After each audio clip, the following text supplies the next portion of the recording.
तो हेलो दोस्तों, आप सब कैसे हो? आई होप आप सब बहुत ही अच्छे होंगे। आज की ये जो वीडियो है, इसमें हम लोग बात करने वाले हैं लखनऊ विश्वविद्यालय लखनऊ विश्वविद्यालय के हॉस्टल स्ट्रक्चर का, कि अगर आपका वहाँ पे कैंपस यूनिवर्सिटी में आपका एडमिशन हो गया है, कैंपस यूनिवर्सिटी में आपको सीट मिल गई है, तो आप वहाँ से हॉस्टल कैसे लेंगे? लखनऊ यूनिवर्सिटी में हॉस्टल कैसे मिलता है आपको? उसके लिए क्या-क्या प्रोसेस है? इन सारी चीज़ों पे चर्चा करेंगे। उसके अलावा लखनऊ यूनिवर्सिटी में हॉस्टल की फ़ीस कितनी है? क्या उस फ़ीस को आप वहन कर पाएँगे? खाने का खर्चा कितना लगता है? छात्रावास किसको-किसको मिलता है? यानी जो हॉस्टल है वो किसे-किसे मिलता है? किन-किन कोर्स वालों को? और हमारा चैनल एमएड का है, तो हम ये भी बात करेंगे कि क्या एमएड के स्टूडेंट को हॉस्टल मिलता है कि नहीं।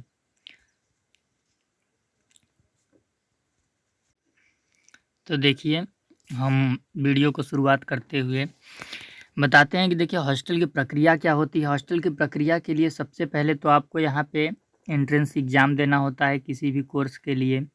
एंट्रेंस एग्ज़ाम जब आप देते हैं, तो क्या होता है कि आपका उसमें रिज़ल्ट आता है। रिज़ल्ट के बाद आपका मेरिट लिस्ट आता है और आपकी काउंसलिंग होती है। तो जब आपकी काउंसलिंग होती है, उसी समय आपके हॉस्टल का भी फॉर्म आ जाता है। आपको जो हॉस्टल प्रोवाइड होता है, वो आपका जो एंट्रेंस में प्राप्तांक आया है, उसी के आधार पर होता है।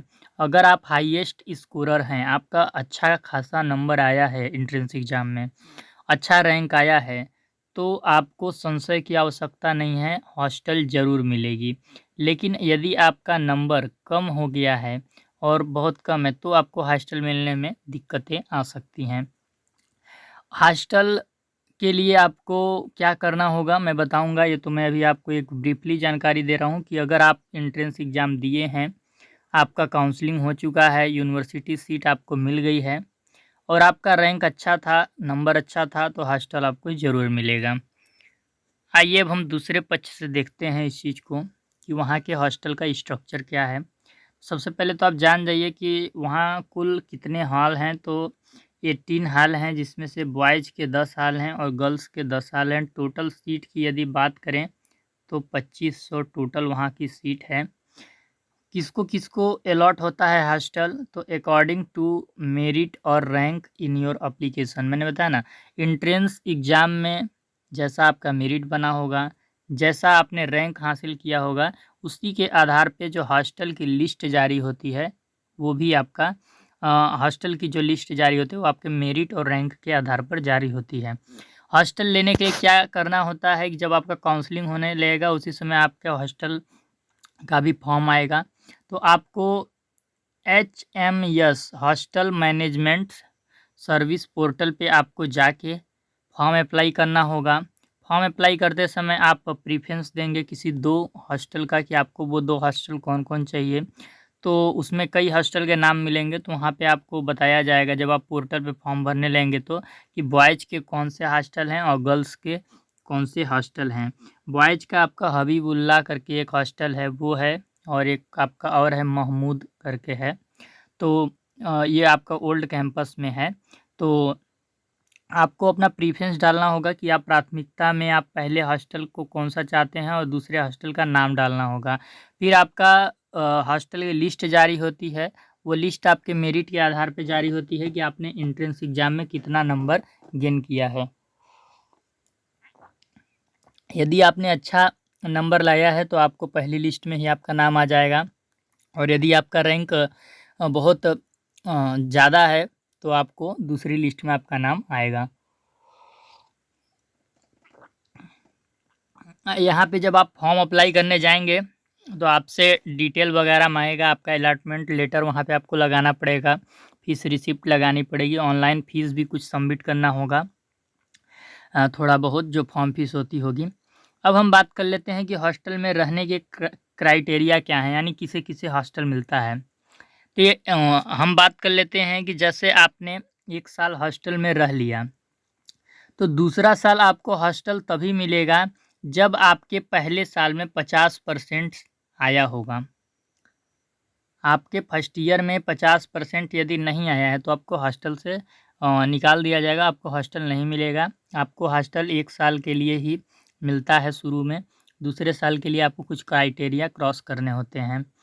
इसके बाद आपका बैक पेपर नहीं लगना चाहिए। यदि आपका फर्स्ट ईयर में बैक पेपर लग गया तो भी आपको हॉस्टल नहीं मिलेगा, क्योंकि हॉस्टल आपको पढ़ाई करने के लिए मिला है, तो भाई पढ़ाई कीजिए। पढ़ाई नहीं कीजिएगा तो फेल होइएगा। जब पढ़ाई ही नहीं कीजिएगा तो आपको हॉस्टल क्यों दिया जाएगा।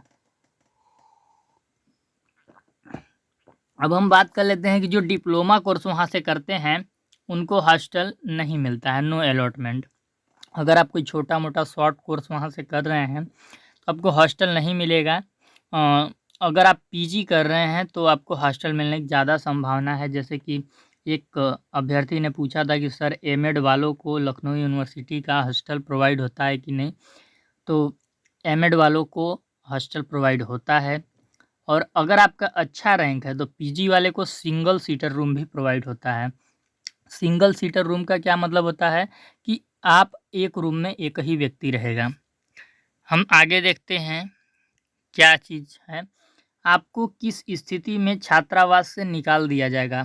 कुछ क्राइटेरिया इसमें भी हैं कि अगर आप कुछ गलत एक्टिविटीज़ करेंगे छात्रावास के अंदर रह के तो आपको छात्रावास से निष्कासित भी कर दिया जाएगा।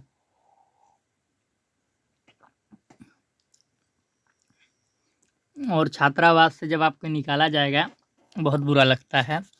ये उनसे पूछिएगा जो निकल चुके हैं। तो देखिए, अगर आप फ्रेशर का रैगिंग करते हैं, जो नए बच्चे वहाँ पढ़ने आते हैं, अगर उनका आप रैगिंग करते हैं तो आपको हॉस्टल से निकाल दिया जाएगा। Keeping guest without information illegal. अगर आप बिना बताए किसी को अपने रूम में बुला ले रहे हैं तो भी आपको हॉस्टल से निकाल दिया जाएगा, क्योंकि आप एक संस्था में रह रहे हैं तो किसी को भी नहीं बुला सकते। एंटी सोशल एक्टिविटीज़ यदि आप कर रहे हैं, धरना प्रदर्शन कर रहे हैं यूनिवर्सिटी के ही खिलाफ, तो भी आपको हॉस्टल से निकाल दिया जाएगा। Causing damage to the hostel property. Hostel की जो प्रॉपर्टी है, बागवानी है, समरसेबल मोटर लगा है या फिर बिजली है, आप कोई भी चीज़ अगर हॉस्टल की जो प्रॉपर्टी है उसको डैमेज कर रहे हैं तो आपको हॉस्टल से निकाल दिया जाएगा। फिर इसके बाद आपका यही सब है, आप देख सकते हैं। आगे हम लोग देखते हैं अगला जो चीज़ है, बहुत ही इम्पोर्टेंट चीज़ है, क्योंकि इसके बिना तो कुछ संभव ही नहीं है। भाई फ़ीस कितनी लगेगी। अगर बहुत ज़्यादा फ़ीस लगेगी तो हम कहाँ अफोर्ड कर पाएंगे। तो फ़ीस आपका मेन पहलू है, तो ध्यान से देखिएगा। लखनऊ यूनिवर्सिटी में 2 कैंपस हो चुके हैं, एक ओल्ड कैंपस और एक न्यू कैंपस। तो जो ओल्ड कैंपस में हॉस्टल है वहाँ का 10 महीने का ये फ़ीस है। अगर 4 सीटर रूम आपको मिला है तो 4800 मिलेगा। 4 सीटर रूम में आपका डबल सीटर भी आ जाएगा, ट्रिपल सीटर भी आ जाएगा। Double seater, triple seater, 4 seater तीनों का रेट 4800 रुपये है 10 महीने का। 10 महीने इसलिए क्योंकि वहाँ का जो एकेडमिक सेशन होता है वो 10 मंथ का ही होता है, 2 महीने बाकी आपकी छुट्टी रहती है। और अगर आपको सिंगल सीटर रूम चाहिए तो 5400 रुपये आपका 10 महीने का लगेगा। सिंगल सीटर रूम पीजी के छात्रों को मिलता है जो एमएड कर रहे हों या फिर एमए कर रहे हों या एमकॉम कर रहे हों, पीजी आपका होना चाहिए। ये तो बात कर लिए हम ओल्ड कैंपस की। ओल्ड कैंपस में ही आपका महमूद करके एक हॉस्टल है और एक हबीबुल्ला करके है, तो वो बॉयज़ के लिए हॉस्टल है, ये जो 2 मैंने बताया है। और बाकी आप लखनऊ यूनिवर्सिटी के वेबसाइट पे जाएंगे या HMS पोर्टल पे जाएंगे तो आपको वहाँ पे हॉस्टल की प्रोस्पेक्टस भी मिल जाएगी, तो आप उसमें डिटेल में देख सकते हैं कि कौन कौन से हॉस्टल वहाँ पे गर्ल्स के लिए हैं, बॉयज़ के लिए हैं। फॉर्म भरते समय भी आपको वो इंस्ट्रक्शन मिलेंगे। न्यू कैंपस में अभी अभी सब आपका तैयार हुआ है, सुविधा बहुत ही अच्छी है और सारी चीज़ें 1 लेवल की हैं। तो जो वहाँ डबल सीटर रूम है वो 15,600 रुपये है, ये निवेदिता हॉल का शुल्क है।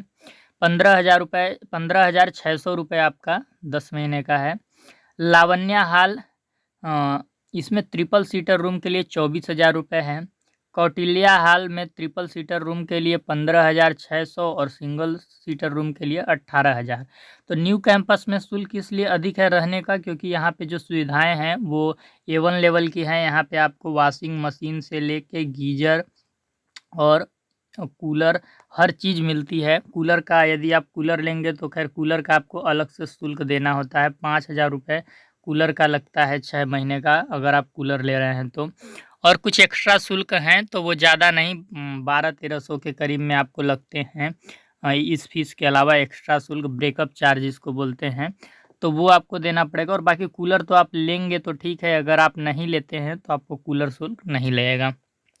फिर इसके बाद हम देख सकते हैं कि वहाँ फूड यानी मेस का क्या खर्चा है, खाने पीने का क्या सुविधा है। तो पहले जो 5 मंथ्स हैं, आपका जो एकेडमिक सेशन होता है वो 10 महीने का होता है। तो जो पहले जो 5 महीने का शुल्क है वो 20,500 रुपये है खाने का शुल्क। ये खाने का शुल्क ज़्यादा थोड़ा इसलिए है क्योंकि खाना बहुत ही अच्छे तरीके से साफ़ सुथरा मिलता है। और जो लखनऊ यूनिवर्सिटी आपकी स्टेट यूनिवर्सिटी है, सेंट्रल यूनिवर्सिटी तो है नहीं। सेंट्रल यूनिवर्सिटी में खाने का खर्चा कम होता है, लेकिन स्टेट यूनिवर्सिटी है यहाँ पे ज़्यादा है। मेरे हिसाब से तो ज़्यादा है खाने का खर्चा। 3,000 रुपये पर मंथ का होना चाहिए था। सेकेंड, अब पहले 5 महीने का 20,500 रुपये लगता है और दूसरे 5 महीने का 16,200 रुपये आपका लगता है। ये आपका खाने का खर्चा है। और बाकी यदि आपको ओल्ड कैंपस में मिल गया रहने को तो 4,800 रुपये वहाँ 10 मंथ का रहने का लगता है। तो खाने का खर्चा आप देख सकते हैं कि आपके टोटल 1 साल का आप इसको जोड़ देंगे तो आपको पता चल जाएगा कि टोटल 1 साल का कितना लगता है। जोड़ दीजिए इसको, 36,700 रुपये आपका खाने का पैसा लग जा रहा है 10 महीने का। तो ये आपके खाने का खर्च है। यदि आप वहन कर सकते हैं तो आप जा सकते हैं वहाँ। तो आज के वीडियो में यही कुछ इन्फॉर्मेशन थी जो हम आपको देने का प्रयास किए हैं। आप कमेंट सेक्शन में बताइएगा कि क्या जानकारी आपको नहीं मिल पाई है, क्या जानकारी आपको नहीं मिल पाई है। वो जानकारी के लिए हम अलग वीडियो बना देंगे। और आप एक बार HMES पोर्टल पे जाके चेक कर लीजिएगा कि वहाँ पे अभी क्या चल रहा है, क्या प्रोसेस है, अगर आपको हॉस्टल चाहिए तो। और बाकी तो जिनका काउंसलिंग अभी नहीं हुआ है, रिज़ल्ट नहीं आया है, वो अभी हॉस्टल के बारे में न सोचें, क्योंकि जब आपका एडमिशन ही नहीं होगा तो फिर आपको हॉस्टल चाहिए क्यों। तो जब आपका एडमिशन कंफर्म हो जाए तब आप हॉस्टल की चिंता कीजिएगा। ये नियम ज़रूर है, लेकिन आपका अगर रैंक बहुत अच्छा है, आप उच्च दर्जे का रैंक लाए हैं एंट्रेंस एग्ज़ाम में, तो आपको हॉस्टल मिलता है कोई भी कीमत पे। आप जब यूनिवर्सिटी में जाएंगे, हॉस्टल मैनेजमेंट से बात करेंगे तो आपको छात्रावास की सुविधा दी जाती है। तो यही कुछ आंकड़े थे हॉस्टल से रिलेटेड लखनऊ यूनिवर्सिटी से। तो ऐसी ही नॉलेजेबल और इन्फॉर्मेटिव वीडियो अगर आप देखना चाहते हैं और एमएड एंट्रेंस एग्ज़ाम की हर एक ऑथेंटिक अपडेट आप जानना चाहते हैं तो इस चैनल को आप सब्सक्राइब कर लीजिएगा। और वीडियो के डिस्क्रिप्शन में टेलीग्राम चैनल का लिंक होगा, तो आप टेलीग्राम चैनल को भी ज़रूर ज्वाइन कर लीजिएगा।